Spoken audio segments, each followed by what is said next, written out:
Drawing करेंगे। Drawing में हम फ्लावर बनाएंगे जी। इसके लिए हमें पेंसिल, पॉइंटर एंड कलर और इरेजर रिक्वायर्ड है। ओके, अब हम अपनी पेंटिंग स्टार्ट करते हैं।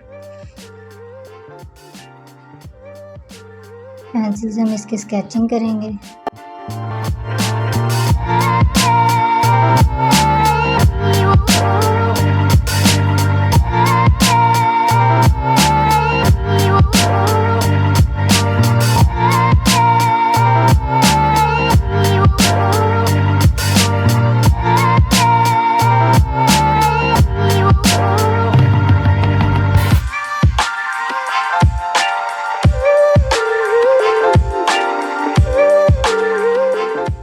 स्केचिंग हमारी कंप्लीट हो गई है।